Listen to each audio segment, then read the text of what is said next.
পৃথিবীতে যত নবী রাসূল আল্লাহ তাআলা পাঠিয়েছেন, কোন নবী রাসূল সরাসরি আল্লাহ তাআলার সাথে কথা বলার মতো সেই সৌভাগ্য পাননি।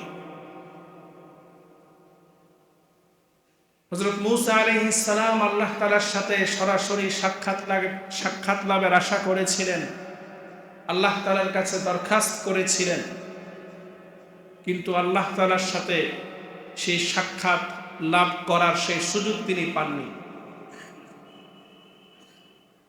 মূসা আলাইহিস সালাম আল্লাহ তাআলাকে বলেন, আরিনি আনজুর ইলাইক, হে আল্লাহ আমি আপনাকে দেখতে চাই। আল্লাহ তাআলা কোরআনে বলছেন, লান তারানি, তুমি আমাকে কখনো দেখতে পারবে না। ওয়ালাকিন ইনজুর ইলাল জাবাল,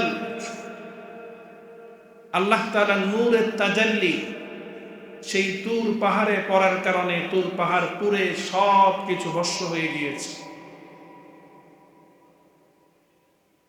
কিন্তু আল্লাহ তাআলা আমাদের নবীকে স্পেশাল মর্যাদা দিয়েছেন যে আল্লাহ তাআলা আমাদের নবীর সাথে তিনি সরাসরি সাক্ষাৎ করেছেন। এটার দ্বারা আল্লাহ তাআলা আমাদের নবীর মর্যাদা স্পেশালিটি সকল নবী রাসূলদের ঊর্ধ্বে নিয়ে গিয়েছে। আল্লাহ তাআলা আমাদের নবীকে দুনিয়াতে কোনো শিক্ষকের মাধ্যমে শিক্ষাদান করেননি। পৃথিবীতে আমরা যারা শিক্ষা লাভ করছি, আমাদের প্রত্যেকেরই শিক্ষক আছে। কোন একজন শিক্ষকের কাছ থেকে আমরা শিক্ষা অর্জন করি।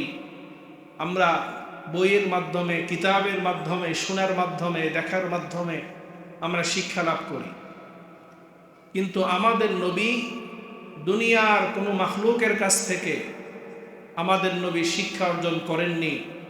আল্লাহ তাআলা নিজে স্বয়ং আমাদের নবীকে সরাসরি শিক্ষাদান করেছেন। সুবহানাল্লাহ। আল্লাহ তাআলা নিজে শিক্ষক, আল্লাহ তাআলা নিজে শিক্ষক হয়ে আমাদের নবীকে শিক্ষাদান করেছেন। সরাসরি আল্লাহ তাআলার কাছ থেকে ট্রেনিং প্রাপ্ত হয়েছেন আমাদের নবী একমাত্র। আল্লাহ তাআলা আমাদের নবীকে সেই ট্রেনিং দেওয়ার জন্যই মেরাজের রজনীতে আল্লাহ তাআলা এই ভ্রমণ করিয়েছেন। মুহতারাম হাজিরিন, আল্লাহ রাসূল সাল্লাল্লাহু আলাইহি ওয়াসাল্লামের অন্যতম শ্রেষ্ঠতম মুআজিজা হলো মেরাজ। এই মেরাজ কবে সংগঠিত হয়েছে, কখন সংগঠিত হয়েছে, এই বিষয়ে কোরআন এবং হাদিসের মধ্যে সুস্পষ্টভাবে কোনো বর্ণনা পাওয়া যায় না। রব্বি জিদনি ইলমা রব্বি ইশরাহ লি সাদরি ওয়া ইয়াসসির লি আমরি ওয়াহলুল উকদাতাম মিন লিসানি ইয়াফকাহু কওলি। اللهم صل على محمد وأنزله المقعد المقرب عندك يوم القيامة. اللهم صل على محمد وعلى آل محمد كما صليت على إبراهيم وعلى آل إبراهيم إنك حميد مجيد.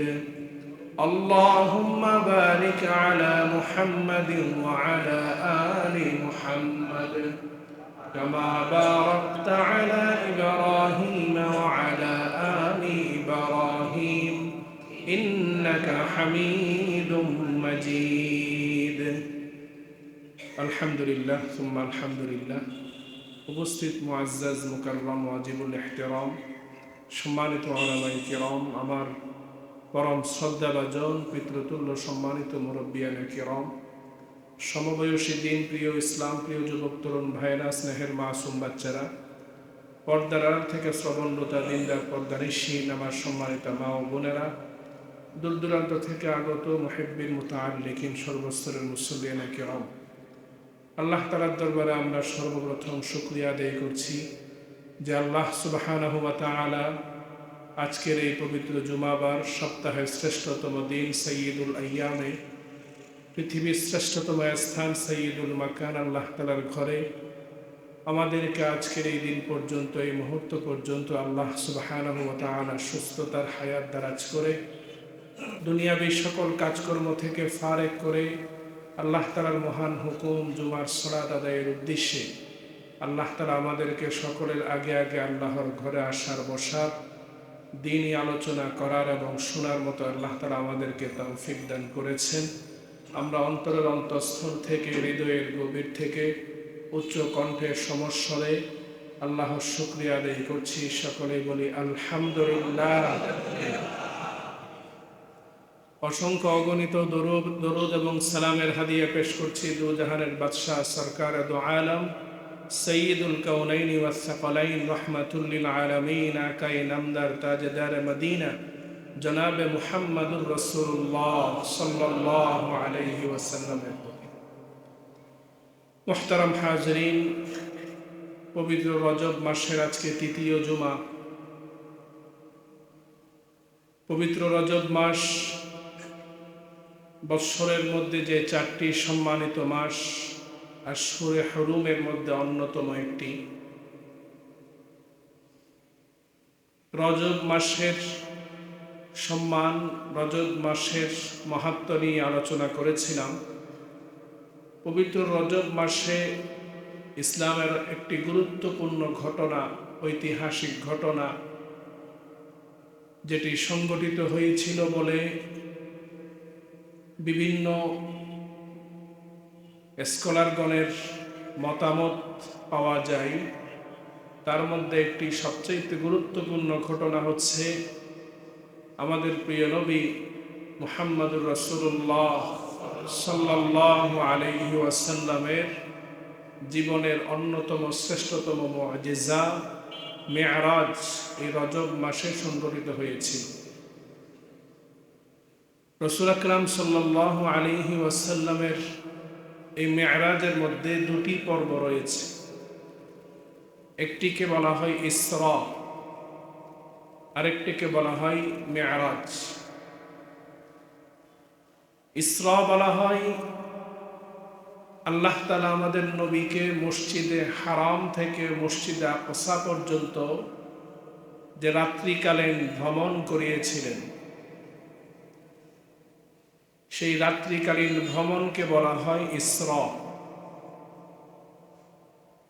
মেরাজ বলা হয় আল্লাহ রাসূল সাল্লাল্লাহু আলাইহি ওয়াসাল্লামকে আল্লাহ তাআলা মসজিদে আকসা থেকে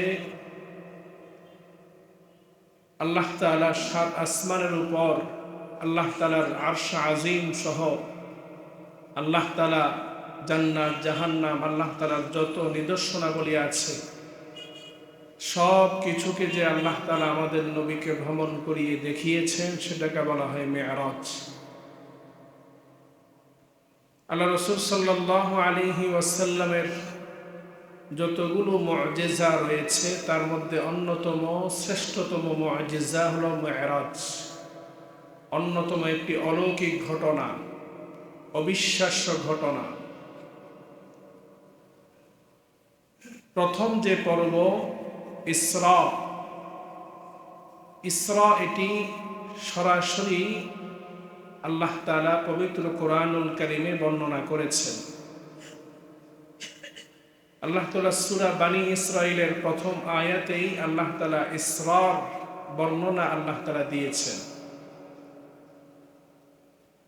ইসরা এই বিষয়ে আল্লাহ রাসূলকে আল্লাহ তাআলা যে মসজিদে হারাম থেকে মসজিদে আকসা পর্যন্ত যে রাত্রিকালীন ভ্রমণ করিয়েছেন, এই বিষয়ে ঈমান রাখা, বিশ্বাস রাখা যে আল্লাহ তাআলা আমাদের নবীকে সশরীরে,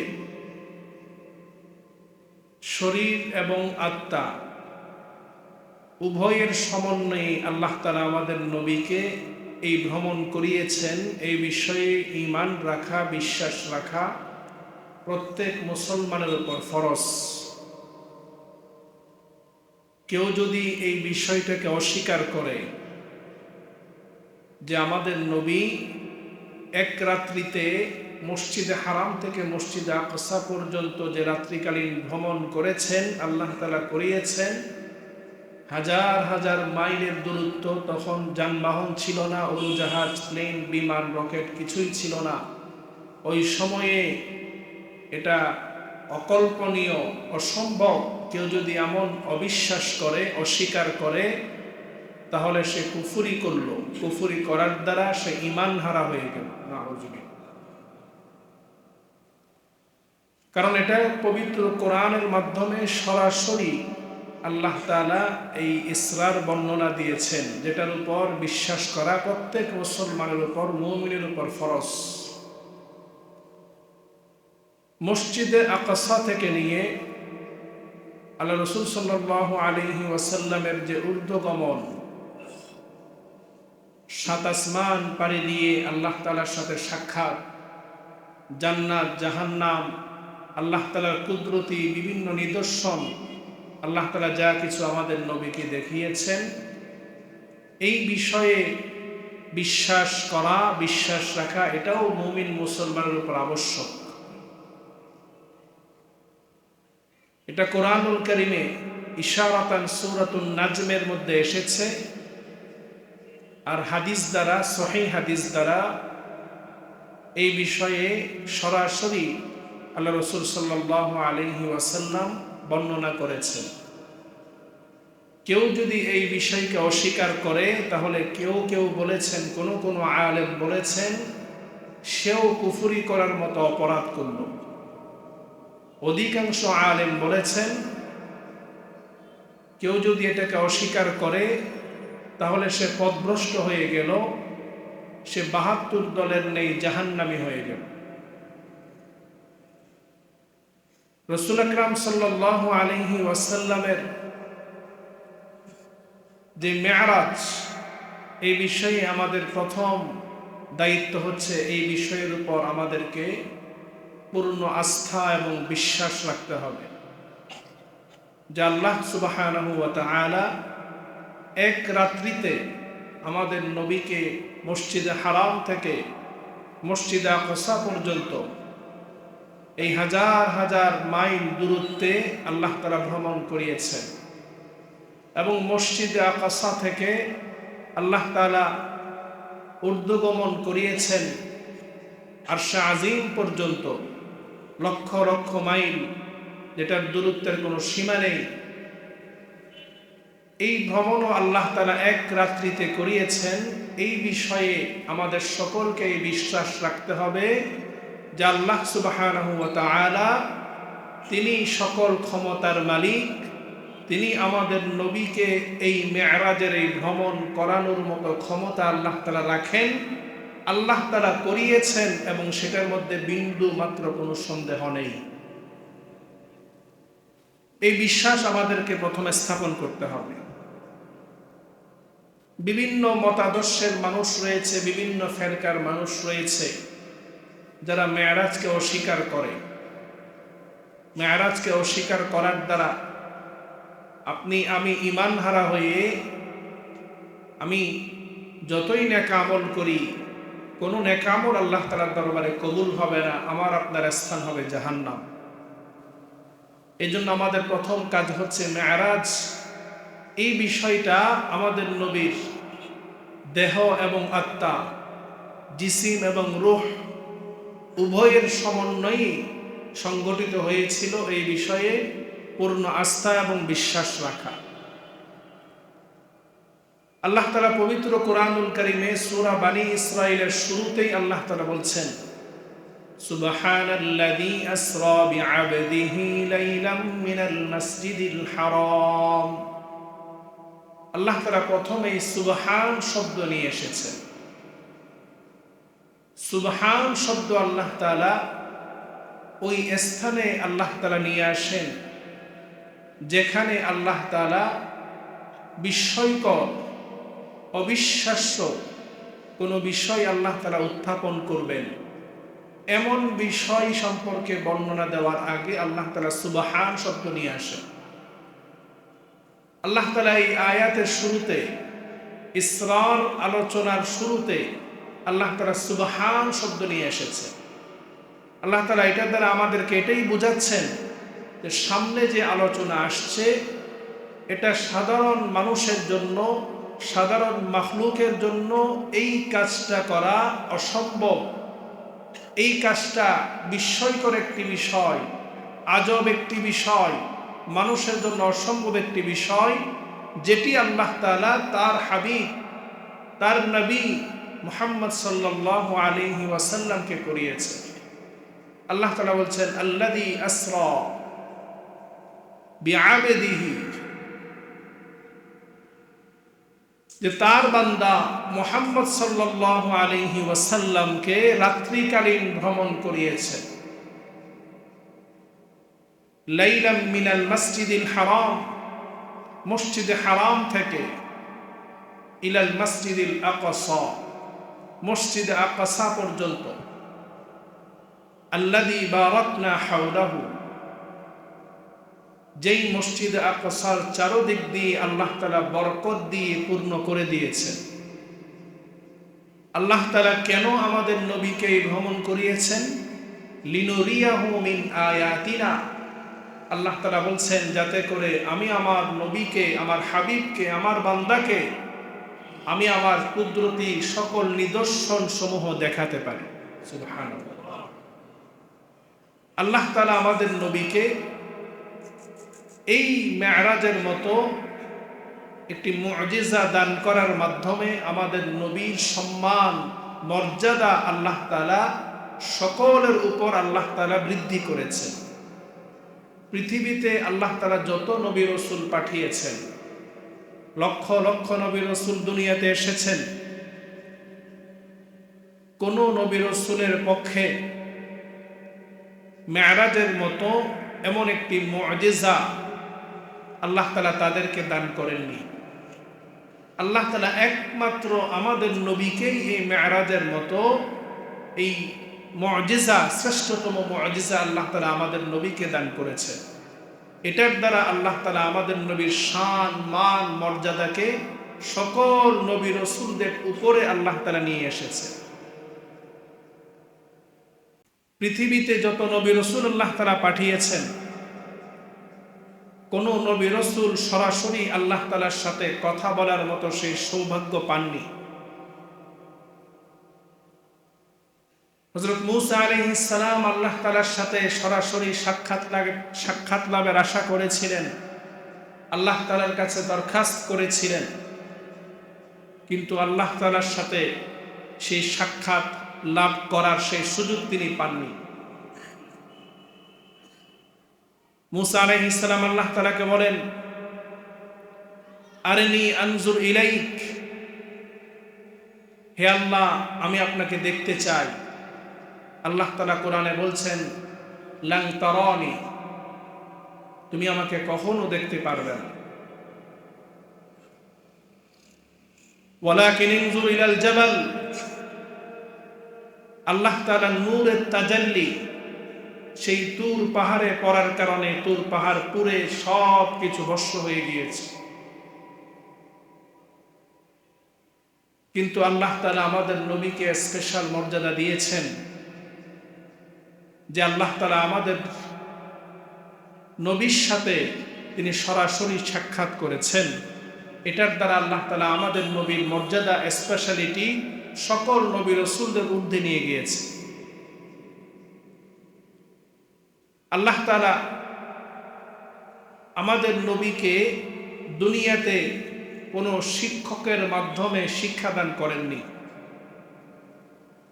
পৃথিবীতে আমরা যারা শিক্ষা লাভ করছি, আমাদের প্রত্যেকেরই শিক্ষক আছে। কোন একজন শিক্ষকের কাছ থেকে আমরা শিক্ষা অর্জন করি। আমরা বইয়ের মাধ্যমে, কিতাবের মাধ্যমে, শোনার মাধ্যমে, দেখার মাধ্যমে আমরা শিক্ষা লাভ করি। কিন্তু আমাদের নবী দুনিয়ার কোনো মাখলুকের কাছ থেকে আমাদের নবী শিক্ষা অর্জন করেননি। আল্লাহ তাআলা নিজে স্বয়ং আমাদের নবীকে সরাসরি শিক্ষাদান করেছেন। সুবহানাল্লাহ। আল্লাহ তাআলা নিজে শিক্ষক, আল্লাহ তাআলা নিজে শিক্ষক হয়ে আমাদের নবীকে শিক্ষাদান করেছেন। সরাসরি আল্লাহ তাআলার কাছ থেকে ট্রেনিং প্রাপ্ত হয়েছেন আমাদের নবী একমাত্র। আল্লাহ তাআলা আমাদের নবীকে সেই ট্রেনিং দেওয়ার জন্যই মেরাজের রজনীতে আল্লাহ তাআলা এই ভ্রমণ করিয়েছেন। মুহতারাম হাজিরিন, আল্লাহ রাসূল সাল্লাল্লাহু আলাইহি ওয়াসাল্লামের অন্যতম শ্রেষ্ঠতম মুআজিজা হলো মেরাজ। এই মেরাজ কবে সংগঠিত হয়েছে, কখন সংগঠিত হয়েছে, এই বিষয়ে কোরআন এবং হাদিসের মধ্যে সুস্পষ্টভাবে কোনো বর্ণনা পাওয়া যায় না। মেরাজ কখন সংগঠিত হয়েছে, কবে সংগঠিত হয়েছে, এই বিষয়ে বিভিন্ন কিতাবের মধ্যে বিভিন্ন মতামত পাওয়া যায়। ঐতিহাসিকদের মতামতের মধ্যে এমন মতামত আছে যে এই আল্লাহ রাসূল সাল্লাল্লাহু আলাইহি ওয়াসাল্লামের মেরাজ এটা কি নবুয়তের পরে সংগঠিত হয়েছে না নবুয়তের পূর্বে সংগঠিত হয়েছে, এই বিষয়ে মতামত পাওয়া যায়। কেউ বলেছেন নবুয়তের আগে সংগঠিত হয়েছে, কেউ বলেছেন নবুয়তের সময় শুরুতেই সংগঠিত হয়েছে, কেউ কেউ বলেছেন নবুয়তের 10ম বছর সংগঠিত হয়েছে, কেউ বলেছেন হিজরতের প্রথম বছর, কেউ বলেছেন নবুয়তের 5ম বছর, কেউ বলেছেন হিজরতের 16 মাস পূর্বে, কেউ বলেছেন হিজরতের 1 বছর পূর্বে। বিভিন্ন মতামত পাওয়া যায়। এতগুলো মতামত পাওয়ার কারণ হচ্ছে আল্লাহ রাসূল সাল্লাল্লাহু আলাইহি ওয়াসাল্লামের ওই জামানায় কোনো ব্যক্তির সাথে সংগঠিত হওয়া কোনো ঘটনা লিপিবদ্ধ করে রাখার প্রচলন ওই সময় ছিল না। বর্তমান সময়ে আমরা যেমনিভাবে আমাদের জন্মের তারিখ, মৃত্যুর তারিখ, আমাদের সাথে সংগঠিত হওয়া বিভিন্ন গুরুত্বপূর্ণ দিন, সেটা আনন্দের দিন হতে পারে, সেটা দুঃখের দিন হতে পারে, শোকের দিন হতে পারে, আমরা সেটা লিপিবদ্ধ করে রাখি, আমাদের স্মরণে আমরা রাখি। কিন্তু তৎকালীন সময়ে এই দিবসগুলোকে মানুষ লিখে রাখার মতো গুরুত্ব দিত না, বা ওই সময় এটার প্রচলন ছিল না। এই কারণে রাসূল আকরাম সাল্লাল্লাহু আলাইহি ওয়াসাল্লামের মেরাজ কোন বছর সংগঠিত হয়েছে, কবে সংগঠিত হয়েছে, এই বিষয়ে ঐতিহাসিকবিদদের মধ্যে অনেকগুলো মতামত পাওয়া যায়। এবং আল্লাহ রাসূল সাল্লাল্লাহু আলাইহি ওয়াসাল্লামের এই মেরাজ সংগঠিত হওয়ার সময় নিয়ে এতগুলো মতামত পাওয়ার অন্যতম একটি কারণ হচ্ছে ওই সময় সাহাবায়ে কেরাম রিদওয়ানুল্লাহি আলাইহিম আজমাইন যারা ছিলেন, তারা এই মেরাজকে কেন্দ্র করে মেরাজের রজনীতে কোনো নির্দিষ্ট কোনো নেক আমলের কথা, কোনো করণীয় কোনো আমলের কথা আল্লাহ রাসূল সাল্লাল্লাহু আলাইহি ওয়াসাল্লাম বলেননি। ওই রজনীতে কোনো নির্দিষ্ট আমল না থাকার কারণে সাহাবায়ে কেরাম ওই রজনীতে নির্ধারিতভাবে কোনো আমল করতেন না। কোনো করণীয় এবং বর্জনীয় নির্ধারিতভাবে না থাকার কারণে সাহাবায়ে কেরাম রিদওয়ানুল্লাহি আলাইহিম আজমাইন ওই তারিখটা, ওই মাসটা, ওই সময়টা তিনারা লিপিবদ্ধ করে রাখেননি। কিন্তু অন্যান্য যে দিবসগুলো আছে, আশুরা, শবে বরাত, শবে কদর, ওই সমস্ত দিবসসমূহের মধ্যে নির্ধারিত কিছু আমল আছে, করণীয় আছে। ওই করণীয়গুলো থাকার কারণে সাহাবায়ে কেরাম সেগুলো বর্ণনা করেছেন। আল্লাহ রাসূল সাল্লাল্লাহু আলাইহি ওয়াসাল্লাম আমলের কথা বর্ণনা করেছেন, যার কারণে ওই দিবসসমূহ নিয়ে কোনো মতভেদ নেই। কিন্তু এই দিবস নিয়ে মতভেদের অন্যতম কারণ হচ্ছে এই দিবসে, এই রজনীতে নির্ধারিত কোনো করণীয় নেই, বর্জনীয় নেই। এই জন্য এই দিবসটাকে তিনারা লিপিবদ্ধ করে রাখেননি। তো মেরাজ কবে সংগঠিত হয়েছে এই বিষয়ে যতগুলো মতামত পাওয়া যায়, তার মধ্যে ইবনে কাসির রাহিমাহুল্লাহ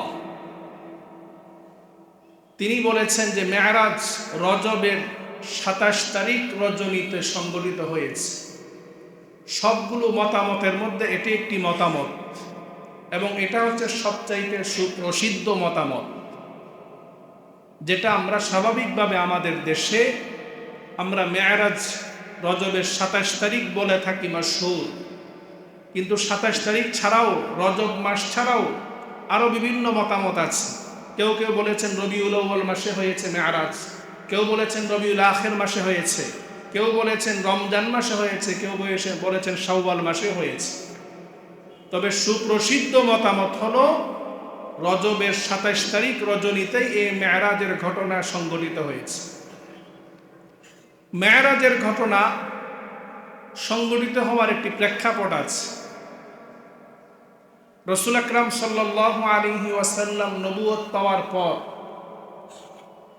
তিনি যখন ইসলামের দাওয়াত দেওয়া শুরু করেন, বিশেষভাবে যখন প্রকাশ্যে ইসলামের দাওয়াত দেওয়া শুরু করেন, মূর্তি পূজার বিরুদ্ধে বলা শুরু করেন, আল্লাহ তাআলা আমাদের নবীকে বলার আদেশ করেন, তখন ইসলামের দুশমন, মূর্তি পূজক, কাফের, বেঈমান যারা আছে তারা সবাই আমাদের নবীর দুশমন হয়ে যায়।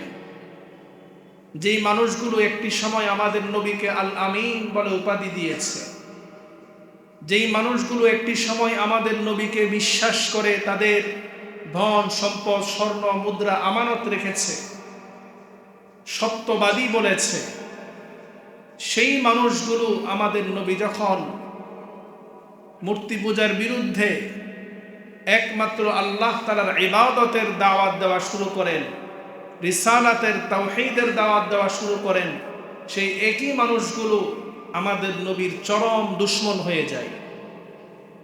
এমন দুশমন হয়ে যায় যে তারা সব সময় ষড়যন্ত্র করতে থাকে কিভাবে আমাদের নবীকে এই দুনিয়া থেকে সরিয়ে দেওয়া যায়, কিভাবে এই দাওয়াতি কার্যক্রম বন্ধ করা যায়। ইসলামের দাওয়াত যখন শুরু হলো, আমাদের নবীর উপর জুলুম নির্যাতন শুরু হয়ে গেল। যারা ইসলাম গ্রহণ করেছেন সাহাবায়ে কেরাম রিদওয়ানুল্লাহি আলাইহিম আজমাইন, তাদের উপর আরো বেশি নির্যাতন শুরু হয়ে যায়।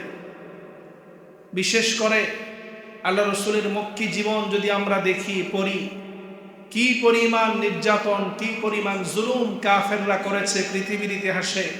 এমন জুলুম নির্যাতন কারোর উপর হয়েছে বলে কোথাও নেই। রাসূল আকরাম সাল্লাল্লাহু আলাইহি ওয়াসাল্লামের উপর যখন জুলুম নির্যাতন হচ্ছিল, আল্লাহ রসুল সাল্লাল্লাহু আলাইহি ওয়াসাল্লামের পাশে ওই সময় যিনি সবচাইতে বেশি আপন হয়ে দাঁড়িয়েছিলেন, তিনি হলেন আল্লাহ রসুল সাল্লাল্লাহু আলাইহি ওয়াসাল্লামের চাচা আবু তালেব। আবু তালেব তিনি কিন্তু মুসলমান ছিলেন না, তিনি ঈমান আনেননি, কিন্তু আল্লাহ রসুল সাল্লাল্লাহু আলাইহি ওয়াসাল্লামকে সর্বপ্রকার শত্রুতা থেকে, কাফেরদের সকল আক্রমণ থেকে তিনি সবসময় আল্লাহ রসুলকে তিনি ঢাল হিসাবে সবসময় থেকে আল্লাহ রসুলকে বাঁচিয়েছেন। কারণ তিনি ওই সময় কুরাইশদের একজন সর্দার ছিলেন, নেতা ছিলেন। আল্লাহ রসুল সাল্লাল্লাহু আলাইহি ওয়াসাল্লাম আবু তালেবের আপন ভাতিজা। কাফেররা এসে আবু তালেবকে বলেছে, তোমার ভাতিজাকে যদি তুমি এই মুহূর্তে ইসলামের দাওয়াত দেওয়া বন্ধ করতে না বলো, সে যদি আমাদের এই মূর্তি পূজার বিরুদ্ধে বলা বন্ধ না করে, সে যদি তাওহীদের পক্ষে কথা বলে, হকের পক্ষে কথা বলে, তাহলে তাকে আমরা দুনিয়াতে রাখবো না, তাকে আমরা হত্যা করব। আবু তালেব তখন তাদেরকে বলেছিল, যতদিন পর্যন্ত আমি আবু তালেবের শরীরে, আমার শরীরে যতদিন পর্যন্ত জীবন থাকবে, রূহ থাকবে, আমার শরীরে যতদিন পর্যন্ত রক্ত থাকবে, ততদিন পর্যন্ত আমার ভাতিজা মুহাম্মদের গায়ে তোমরা একটি আঁচড়ও দিতে পারবে না। আল্লাহ রসুল সাল্লাল্লাহু আলাইহি ওয়াসাল্লামের চাচা আবু তালেব আল্লাহ রসুলকে বহিঃশত্রু থেকে তিনি নিরাপত্তা দান করেছেন। সারাদিন ইসলামের দাওয়াত দেওয়ার পরে, বিভিন্ন জুলুম নির্যাতন সহ্য করার পরে আল্লাহ রসুল যখন ঘরে আসতেন, ঘরে আসার পর আল্লাহ রসুলকে সান্ত্বনা দিতেন, আল্লাহ রসুলকে সবসময় সাপোর্ট দিতেন, তিনি হলেন আল্লাহ রাসূল সাল্লাল্লাহু আলাইহি ওয়াসাল্লামের প্রথম স্ত্রী হযরতে খাদিজা রাদিয়াল্লাহু আনহা। এই দুইজন মানুষ ছিলেন আল্লাহ রাসূলের সবচেয়ে বেশি আপন। একজন ছিলেন চাচা আবু তালেব, যিনি বহিঃশত্রু থেকে আল্লাহ রাসূলকে নিরাপত্তা দিতেন। আরেকজন ছিলেন ঘরের মধ্যে আল্লাহ রাসূলকে সান্ত্বনা দানকারী। সকল পেরেশানি, সকল টেনশন আল্লাহ রাসূলের দূর হয়ে যেত হযরত খাদিজা রাদিয়াল্লাহু আনহার কাছে আসতে। ইসলামের ওই সময় জুলুম নির্যাতনের সময়, নবুয়তের 10ম বৎসর, আল্লাহ রাসূল সাল্লাল্লাহু আলাইহি ওয়াসাল্লামের আপন চাচা আবু তালেব এবং আল্লাহ রাসূলের স্ত্রী হযরত উম্মাহাতুল মুমিনিন খাদিজাতুল কুবরা আত-তাহেরা রাদিয়াল্লাহু আনহা উভয়ই একই বৎসরে ইন্তেকাল করেন। দুইজন আপন মানুষ যখন হারিয়ে ফেলেন, তখন আল্লাহ রাসূল সাল্লাল্লাহু আলাইহি ওয়াসাল্লাম চরমভাবে তিনি একা হয়ে গেলেন। তিনার পাশে দাঁড়ানোর মতো ওই সময় কেউ ছিল না। আল্লাহ রাসূল সাল্লাল্লাহু আলাইহি ওয়াসাল্লামের জন্য ওই বৎসরটা ছিল দুঃখের বৎসর, যেটাকে ইতিহাসের পাতায় বলা হয় আমুল হুজুন। ওই বৎসর যখন উভয় কাছের মানুষ একই সাথে ইন্তেকাল করেন, মক্কার মধ্যে দাওয়াত দেওয়ার মতো আর কোনো পরিবেশ থাকলো না। কাফের বেঈমানরা তখন সুযোগ পেয়ে আলো জুলুম নির্যাতন তারা বৃদ্ধি করে দিল। ওই অবস্থায় আল্লাহ রাসূল সাল্লাল্লাহু আলাইহি ওয়াসাল্লাম তিনি চিন্তা করলেন, মক্কায় যেহেতু আমি দাওয়াত দিতে পারছি না, আমি আমার দুধমা হালিমাতুস সাআদিয়া রাদিয়াল্লাহু আনহা, আমার দুধমাতার বাড়ি, আমার নানার বাড়ি, সেখানে গিয়ে যদি দাওয়াত দিই তারা আমার দাওয়াত গ্রহণ করবেন। রাসূল আকরাম সাল্লাল্লাহু আলাইহি ওয়াসাল্লাম তাইফে গেলেন। তাইফের ঘটনা অনেক লম্বা। সেখানে বড় বড় 3টি প্রধান গোত্র ছিল, তাদের কাছে তিনি দাওয়াত পৌঁছে দিলেন।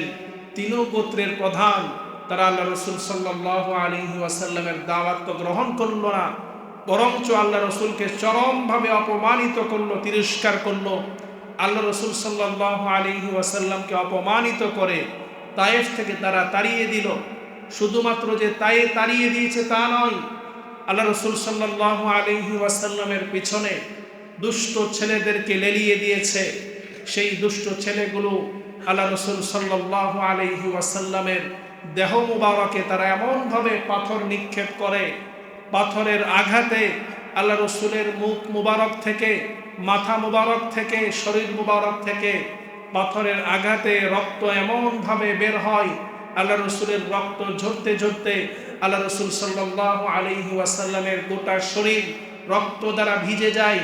এমনকি আল্লাহ রাসূলের পায়ে যে জুতা মুবারক ছিল, সেই জুতা মুবারক রক্তের সাথে এমনভাবে লেগে যায় যে জুতা মুবারক খোলা যাচ্ছিল না। এমন সময়ে আল্লাহ রাসূলের সাথে আল্লাহ রাসূলের পালক পুত্র হযরত যায়েদ ইবনে হারেসা রাদিয়াল্লাহু আনহু, তিনি ওই সময় যে কোরবানি করেছেন, যখন দুষ্ট ছেলেরা আল্লাহ রাসূলকে পাথর মারে, আল্লাহ রাসূল সামনের দিকে এক কদম অগ্রসর হন, আরেক কদম আল্লাহ রাসূল অগ্রসর হতে পারেন না, তিনি নিচে বসে যান। নিচে বসে গেলে আরো বেশি পাথর নিক্ষেপ করে। ওই সময় হযরত যায়েদ ইবনে হারেসা রাদিয়াল্লাহু আনহু তিনি ঢাল হয়ে গেলেন আল্লাহ রাসূলের সামনে দাঁড়িয়ে তিনি বুক পেতে দিলেন যে পাথর যা লাগার আমার শরীরে মারো। যায়েদ ইবনে হারেসা রাদিয়াল্লাহু আনহুর বুক পেতে দেওয়ার পরে বুকে যখন পাথর দিয়ে জর্জরিত হয়ে গিয়ে আঘাতে, তিনি তখন পিঠ পেতে দিলেন। হযরত যায়েদ ইবনে হারেসা রাদিয়াল্লাহু আনহু তিনি আঘাতপ্রাপ্ত হলেন। এমন সময়ে আসমানের সকল ফেরেশতারা তারা ক্রন্দন করতে লাগলো।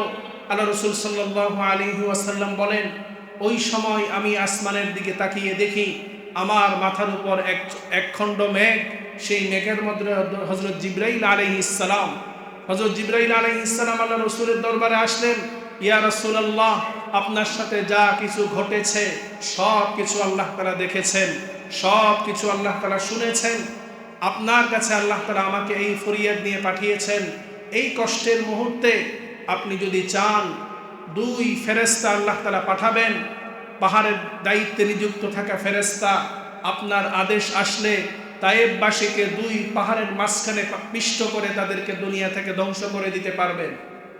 সেই দিন রাসূল আকরাম সাল্লাল্লাহু আলাইহি ওয়াসাল্লাম বলেছেন, হে জিবরাইল, তারা যদি আজকে ধ্বংস হয়ে যায়, তাহলে এই দুনিয়াতে এই স্থানে আল্লাহকে আল্লাহ বলে ডাকার মতো কোনো মানুষ থাকবে না। তারা ভুল করেছে, তাদেরকে আমি ক্ষমা করে দিলাম, তাদের জন্য আমি দোয়া করলাম, তাদের পরবর্তী প্রজন্ম আল্লাহকে চিনবে, রসুলকে চিনবে।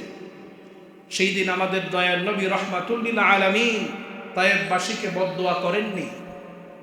আল্লাহ রসুল সাল্লাল্লাহু আলাইহি ওয়াসাল্লাম যখন মক্কা থেকে বিতাড়িত, তায়েফ থেকে বিতাড়িত, এদিকে চাচাকে হারিয়েছেন, স্ত্রীকে হারিয়েছেন, এমন কঠিন পরিস্থিতিতে আল্লাহ রসুল পড়েছেন। ওই অবস্থায় আল্লাহ রসুলের মন ভেঙে গিয়েছিল।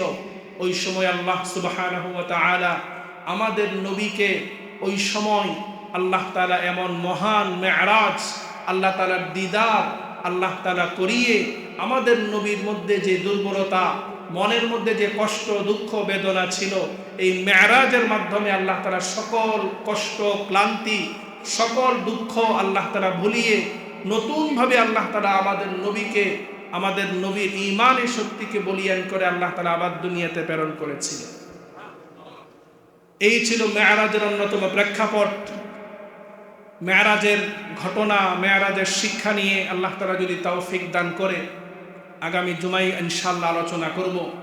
আজকের এই জুমায় আমাদের একটি প্রধান শিক্ষা হলো মেরাজের ঘটনা থেকে আমরা যে শিক্ষা পেলাম, যে আল্লাহ রাসূল সাল্লাল্লাহু আলাইহি ওয়াসাল্লাম এই দ্বীন কায়েম করতে গিয়ে, হক কথা বলতে গিয়ে, হকের পক্ষে থাকতে গিয়ে তিনি যেভাবে নির্যাতনের শিকার হয়েছেন, ঠিক তেমনিভাবে যুগে যুগে যারা দ্বীনের উপর, হকের উপর অটল অবিচল থেকেছেন তাদের উপরও দুনিয়াতে ঠিক তেমনিভাবে জুলুম নির্যাতন হয়েছে এবং জুলুম নির্যাতন কিয়ামত পর্যন্ত হবে। বর্তমান সময়ে আমরা দেখি যারা হকের কথা বলে, যারা সত্য কথা বলে, ঈমান ইসলামের কথা বলে, তাদের উপরও বর্তমান সময়ে বিভিন্নভাবে জুলুম নির্যাতন চলছে। সারা বিশ্বে আজকে মুসলমানরা নির্যাতিত। তার অন্যতম কারণ হলো তারা একমাত্র আল্লাহর উপর বিশ্বাস স্থাপন করে, আল্লাহর ইবাদত করে, আল্লাহ রসুলের আদর্শ তারা গ্রহণ করেছে, এই জন্য তাদের উপর নির্যাতন।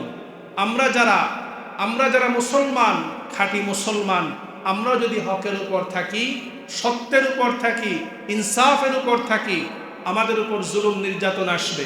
যেমনিভাবে আমরা দেখেছি আমাদের ভাই শহীদ উসমান হাদি রাহিমাহুল্লাহ, তিনি ইনসাফের পক্ষে কথা বলতে গিয়ে, তিনি ভারতীয় আধিপত্যবাদের বিরুদ্ধে কথা বলতে গিয়ে, তিনি জালেমের বিরুদ্ধে কথা বলতে গিয়ে তিনি যেমনিভাবে শাহাদাত বরণ করেছেন, ঠিক তেমনিভাবে আমরাও যদি এভাবে হকের উপর থাকি, আমাদের বিরুদ্ধে ষড়যন্ত্র হবে, আমাদের বিরুদ্ধে বিভিন্ন রকম অন্যায় হবে, কিন্তু আমাদেরকে সেই জুলুম নির্যাতনে মাথা নোয়ানো যাবে না। যেমনিভাবে আমাদের নবী মুহাম্মদ সাল্লাল্লাহু আলাইহি ওয়াসাল্লাম তিনি মাথা নত করেননি, তিনি হকের উপর ছিলেন আর হকের উপর থাকবে। হকের উপর থাকলে যেমনিভাবে আমাদের নবীকে আল্লাহ তাআলা মেরাজের মাধ্যমে আমাদের নবীকে সর্বোচ্চ সম্মানিত করেছেন, ঠিক তেমনিভাবে যারা দুনিয়াতে হকের উপর থাকবে তাদেরকেও আল্লাহ তাআলা ঠিক তেমনিভাবে সর্বোচ্চ সম্মানিত করবেন। আল্লাহ তাআলা আমাদের সকলকে বুঝার আমল করার তৌফিক দান করুন।